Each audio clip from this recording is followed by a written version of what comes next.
প্রিয় লিসনার্স, আশা করি আপনারা সবাই ভালো আছেন। আপনাদের আশীর্বাদ, আপনার দোয়ায় আমি অনেক ভালো আছি। তা আজকে দেশের যে সিচুয়েশন, যদি আমরা পার্শ্ববর্তী দেশ ভারত, পাকিস্তান বা বিভিন্ন দেশে আমরা যদি একটু ফলো করি, অনুসরণ করি, দেখতে পাই আমরা বাইরের দেশ পরে যাই, আমাদের নিজেদের দেশ সম্পর্কে বলি। এখনকার রাজনীতি, এখনকার পলিটিক্স হচ্ছে ধর্মকে নিয়ে। আচ্ছা বলেন তো ভাই, আপনারাই বিচার করেন, ধর্ম নিয়ে কি রাজনীতি করা ঠিক? এখনকার রাজনীতি ধর্ম নিয়ে রাজনীতি করতেছে। তো আপনি যদি হিন্দু সম্প্রদায় হয়ে থাকেন, অবশ্যই আপনি ত্রিসন্ধ্যা যে সনাতন ধর্মাবলম্বীদের নিয়মকরণ যে শাস্ত্র মতে আছে, আপনি মেনে চলুন। আপনি যদি মুসলিম সম্প্রদায় হয়ে থাকেন, তো আপনাকে 5 ওয়াক্ত নামাজ পড়তে হবে। বিকজ কারণ একটাই, ভাই আমরা জানি না কে কখন এই সুন্দর পৃথিবী ছেড়ে, এই সুন্দর মায়ের জগৎ ছেড়ে কে কখন আমরা না ফেরার দেশে চলে যাব, আমরা কেউ বলতে পারি না। তো আমি এই জন্য মনে করি যে প্রত্যেক ব্যক্তিকে অ্যাট লিস্ট কমপক্ষে অন্ততপক্ষে নিজ নিজ ধর্মগুলো মেনে চলুন। যে নিজের ধর্মগুলো মেনে চলে, সে কখনোই অন্যের সঙ্গে সংঘাতে মেতে উঠতে পারে না।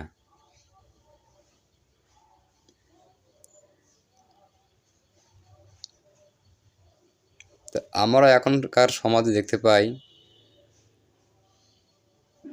ধর্ম সংক্রান্ত নিয়েই আমরা পলিটিক্স করি। কেন ভাই? যাদের ধর্ম তারাই করুন, কেউ তো কাউকে মানা করতেছে না। আর ভাই কোন দেশে কি হয় না হয় দেখার সময় নাই, পাড়ায় কী এসে সেটা আমার দেখার সময় নাই। আমি দেখব আমার নিজ বাড়িতে আমি কতটা ভালো, আমি নিজে কতটা ভালো, সেটা অল টাইম আমরা খেয়াল করব সব সময়। কিন্তু আমার দেখা যাবে না বাইরের দেশে কী চলতেছে, ইসরায়েলে কী চলতেছে, আমেরিকা যুক্তরাষ্ট্রে কী চলতেছে, যুক্তরাজ্যে কী চলতেছে, সেগুলো তো আমাদের ফলো করা যাবে না, অনুসরণ করা যাবে না। আমাদের অ্যাট ফার্স্ট আমাদের দেশের হিসাব করতে হবে যে আমাদের দেশটা বর্তমানে কী অবস্থায় আছে, কী সিচুয়েশনের মধ্যে আছে, কতটা এদেশের জনগণ শান্তিপূর্ণ হয়ে বসবাস করতেছে। এদেশের নাগরিক হিসেবে এটা আমাদের রাইট, অধিকার আছে, জানার অধিকার, কথা বলার অধিকার আছে। তা আমি চাইব যারা, যেহেতু আমরা জানি না কে কখন আমরা না ফেরার দেশে চলে যাব, সেহেতু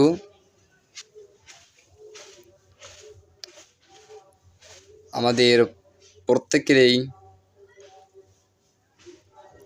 নিজ নিজ ধর্মটা মেনে চলা উচিত। এটা আমার অ্যাডভাইস। ধর্মকে মেনে চলুন, গুরুজনদের সম্মান করুন, টিচারদের সম্মান করুন, মা বাবাদের সম্মান করুন। তো পরিশেষে একটা কথা বলি, আমার অনেক ভিডিওতে আমি বলেছি, যেখানে অন্যায় হবে আপনি প্রোটেস্ট করুন, প্রতিবাদ করুন। আপনি যদি বেঁচে থাকেন, যদি বিজয়ী হন, তবু আপনি ভালো, হেরে যান তবুও আপনি ভালো। মানে দুটাই আপনি বিজয়ী। লড়াই অন্যায়ের প্রতিবাদ করতে গিয়ে যে আপনি যদি মারাও যান তবু আপনি বিজয়ী।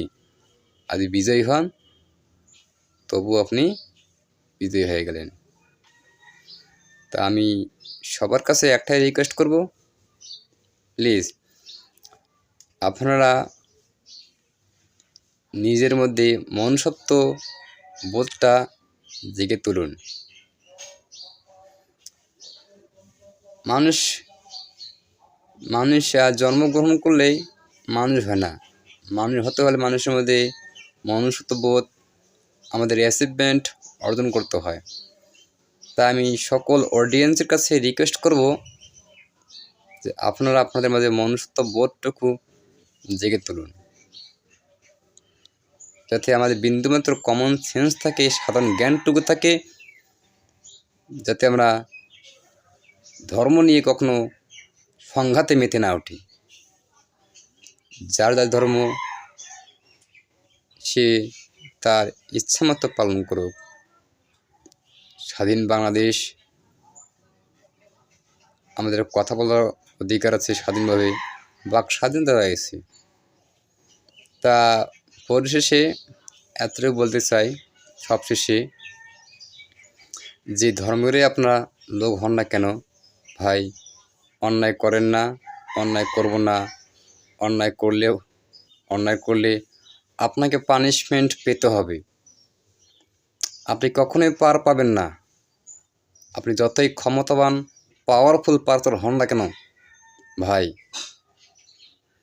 এই জগতে পার পাইলে পর জগতে আপনি পার পাবেন না। এটা আপনি মাথার মধ্যে ক্যাচ করে নেবেন, মেমোরির মধ্যে যে মেমোরি কার্ড আছে ওখানে সেভ করে নেবেন। আপনি যে জ্ঞানী হন, যে বিজ্ঞ ব্যক্তি হয়ে থাকেন, মনে রাখবেন। অনেকে মনে করেন ভাই আমার ক্ষমতা আছে, ক্ষমতার ব্যবহার করতেছি, কে আমাকে থামিয়ে রাখে, কে আমাকে দমাই রাখে।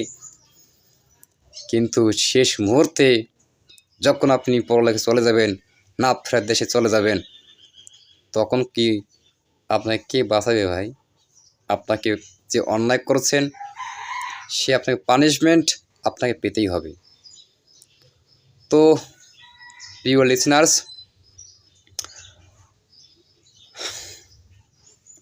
আমরা অন্যায় থেকে সর্বদা বিরত থাকব। যেখানে অন্যায় প্রতিবাদ করার চেষ্টা করব। যেখানে গায়ের জোরে খাটবে না সেখানে বুদ্ধি দিয়ে খাটবে না সেখানে আপনি লেখনের মাধ্যমে প্রতিবাদ করুন, গানের মাধ্যমে প্রতিবাদ করুন। যেখান থেকে পারেন, যে মাধ্যমে পারেন আপনারা প্রতিবাদ করে যান। আমরা কখনো অন্যায়কে প্রশ্রয় দেব না, অন্যায়ের আশ্রয় গ্রহণ করব না। তো সবাইকে ধন্যবাদ। যেগুলো কথা বললাম আপনারা একটু মাথায় রাখবেন ভাই। প্রিয় লিসনার্স, কথাগুলো একটু হলে আপনারা আমার কথাগুলো বোঝার চেষ্টা করবেন। যেখান থেকে শুনুন না কেন আমার এই ভিডিও টিপসগুলো, আপনি অন্যায় করলে আপনি কখনোই আপনি রেহাই পাবেন না। আমি পূর্বেই বললাম যে আপনি এ জগতে রেহাই পান, বেঁচে যান, আপনি পরজগতে আপনি রেহাই পাবেন না। আপনাকে শাস্তি পেতে হবে, পানিশমেন্ট পেতেই হবে। তো সবচেয়ে বেস্ট হয় আমরা ইহলোকে এই জগতেই ভালো কাজ করি, ভালো কাজে মানুষকে উৎসাহ করি, সবাই মিলেমিশে বাস করি, সবাই শান্তিপূর্ণভাবে বাস করি।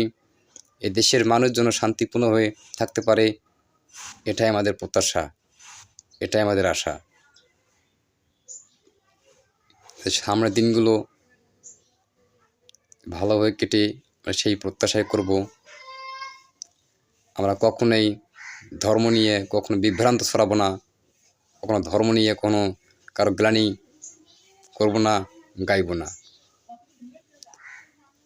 প্রত্যেকের ধর্মই প্রত্যেক লোকেরা আপনারা স্বাধীনভাবে পালন করেন, অন্যকে স্বাধীনভাবে পালন করতেন। বিকজ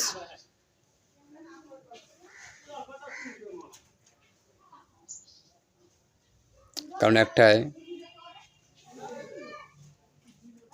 এই দেশটা স্বাধীন ভাই।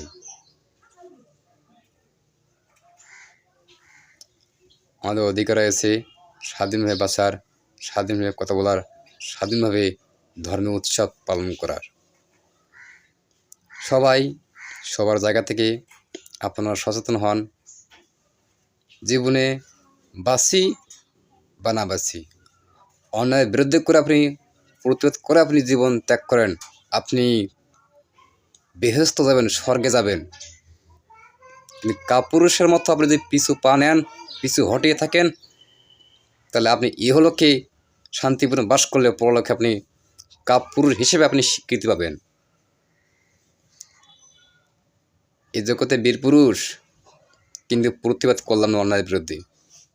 যেখানে প্রতিবাদ আমি 100 পা দূরে থাকলাম, কিন্তু ভাই পরজগতে আপনি, এই জগতে বীরপুরুষ, পরজগতে আপনি কাপুরুষ হিসেবে স্বীকৃতি পাবেন, আর কাপুরুষ হিসেবে আপনি পানিশমেন্ট, শাস্তি পাবেন।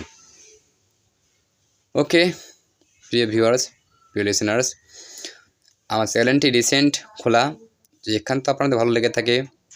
আমার চ্যানেলটি হচ্ছে ডেস্টিনি ফ্রম ক্রিয়েটর। আপনি ইউটিউব গেলে আপনি